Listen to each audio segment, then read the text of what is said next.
So staying in the NC State baseball wheelhouse here, got another portal edition here from Texas outfielder Maddox Mansoor, which, by the way, is I think if it's got to be a top 10 collegiate baseball name for sure. Love that name. That's a sick name. Committed to NC State. The athletic freshman outfielder joins the Wolfpack after starting 14 games and appearing in 36 for the Horns in 2026 here. Ethan, I know on our Patreon, which again, go check out the link in the down description below. You did a video breaking down Maddox and giving us your thoughts on him. So give us the quick highlights here, Ethan, in terms of what you thought of this portal commitment for Coach Chris Hart. Well, I mean, he had 60 at bats last year for Texas, which was a loaded team, loaded outfield in particular. Those 60 at bats were not very good. They were quite bad, I would say. And he had a little bit of opportunity to get a starting job and run with it. I want to say it was like late April, early May. He had basically 2 weeks where he started every game, and it just didn't go well. So, yes, some concerns, but again, where does he slot in? If he ends up being your fourth, fifth outfielder, okay, cool. That's fine. If you played tomorrow, he's probably starting for you, which I would not love at this point in time. But again, talented guy who certainly could go out, get better, and earn a role. But yeah, I mean, right now, based off of the 60 plate appearances at Texas, a lot of times you can find something to point to and say, "Hey, I like this." There really wasn't that with Mansoor in his at bats at Texas. But again, he was at Texas, and it's 60 at bats, and like not an easy spot to be in. Yeah. Greg, any quick comments here on this kit? No, he's a guy that you're hoping that he can kind of find his groove and that, he learned a few things and then, just get better. At the end of the day, he had an opportunity there, like Ethan said, just didn't work out for him. This is an opportunity to get a fresh start.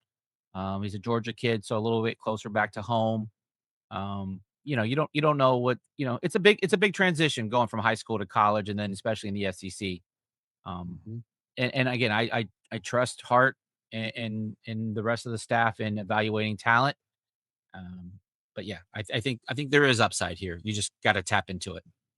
Yeah, no, definitely, hoping that Chris Hart can, pull off his usual magic, what you saw with a lot of guys that have come into the program previously, but like, AMAC is probably the Cinderella child, kind of that Chris Hart magic there. So, but other also big commitment too as well, and over I think 3 days ago by Bryson Hurt here, 3-star interior offensive lineman from Gainesville, Georgia, rated a 3-star on 24/7, the number 57 inside offensive lineman in the class.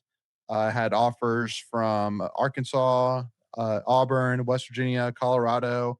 Visited NC State on June 5th, so about a month ago, and sorry, about 3 weeks ago, maybe not quite a month ago. But I'm telling you, Greg, this is a heavy offensive lineman recruiting class for Coach Garrett Tuj here. I mean, do you see this as again, we always talk about recruiting, high school recruiting as being kind of like the guys that you want, the guys that you want to develop, that you see a high potential there from where they currently are ranked right now.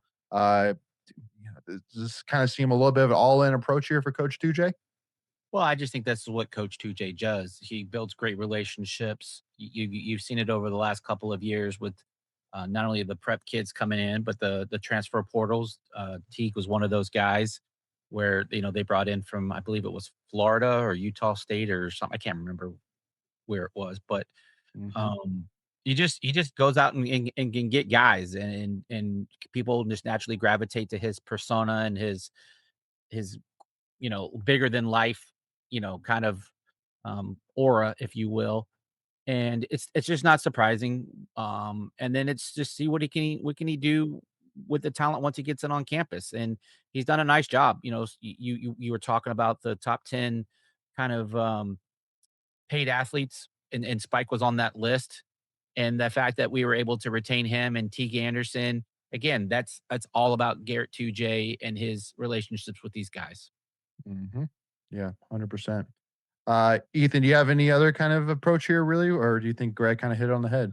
No, Greg. I mean, Greg hit it on the head. I would just it, every year it feels like 2J is just bringing in 5 high school guys and 3 portal guys, and just constantly working, constantly trying to find guys, and it sticks out. I think that's the right approach in this era.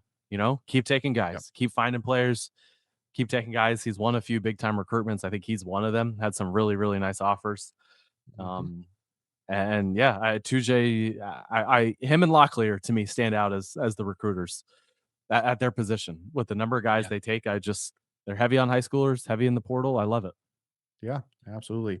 And the So, production coming from oh, sorry, I was going to say the but production coming from those positions, right?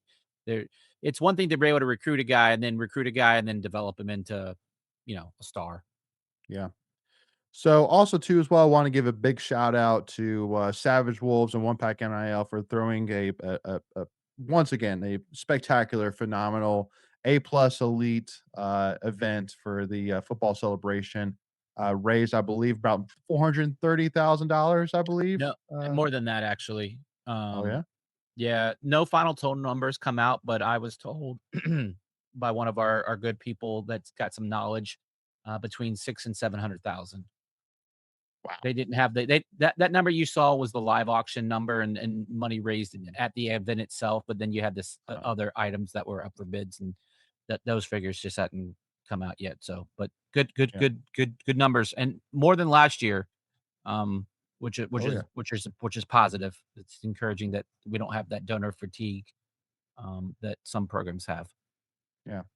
But again, like, for me, it just speaks to Greg. Like, we always talk about all the time, like, what's, the benefit do I get, being a part of these NIL collectives, and this is definitely one of them. And like, just looking at all the different highlights. I mean, you had Philip Rivers, as you see here on the tweet of the week here, that got interviewed by Jeff Bradley. Jericho Cotchery was at the event. So, I mean, imagine if you're a diehard NC State fan and you see Jericho Cotchery and then Philip Rivers, man, like you can't help but get Well, and extremely giddy on this. you had others.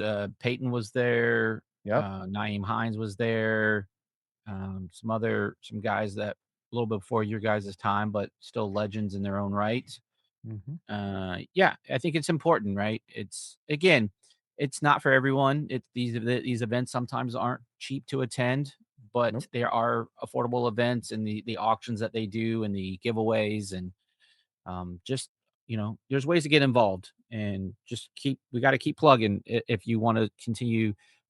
And we talked about it, like the dollars raised doesn't guarantee success, but it definitely doesn't hurt. And I get it. Some people still haven't bought into it, but it is the way. Hmm. Yeah. No. Ethan, have you had an opportunity to attend any of these football I celebrations? haven't. I haven't. Not yet, but Yeah. yeah, I mean, they're obviously crucial. One Pack does a great job putting them on, and getting some big names out there. Pretty big deal to get Philip Rivers out there, you know. Yeah. Second time And so he's attended. yeah, yeah, and a little bit different now with Gunner committed, right? But still, to get him out there, and certainly that's a great way to engage with the fan base. And yeah, I know State does a great job with it. One Pack, I'm sorry, it's not run by Same the difference. athletic department. Yeah, Yeah, one so pack set flat slash Savage. I right. heard the line was longer to meet Gunner than it was Philip. Was Gunner there? Yeah, he was there. Oh, okay. Dang, What about the what an line to No, me? I'm event. just I by the way, I am kidding for anyone listening still Oh, right that now. That was the was he complete there joke. though? He was. Gunner was there, and Oh, okay. people were people were making their acquaintances. For sure. Absolutely. I mean, listen, man. I mean, it's you can't help but as the saying is, like, lick your lips a little bit, thinking of, man, Gunnar Yeah. Rivers running the NC State offense, like, oh my gosh, that's gonna be Oh, sick. But slow hey, down. I know, hey man, but can't help it a little bit, man. We still got CJ Bailey in this season, guys. Oh, Let's for go. sure. Oh, for sure. No, I ain't overstepping, but just hey, it's a thought, Greg. It's a thought here, I but get it. I get it. It's yeah. hard not to get excited, right? No, 100%, 100%. So, with that being said, Wolfpack Nation, we appreciate everybody tuning in here with us once again. Always look forward every single week to talking all things NC State here once I can get the layout right here. But anyway, with that being said, Wolfpack Nation, if you haven't already, make sure to hit that subscribe button. And if you haven't already, it's free to do. It really helps support the channel a long way. And on top of it as well, it helps make sure that you stay notified whenever we release any new material. But also as well, if you haven't already, hit that like button if you haven't already done it. And if lighting up for you, smash it right now. I really keep this content out there, the more interesting can. You know, and lastly, and if not most importantly, make sure to go check out our Patreon. Only $5 a month, 3 members only videos a week, plus members only rumor chat too as well here. So, but we're excited with things to come here. But with that being said, Wolfpack Nation, we will see y'all soon. And as always, go pack y'all.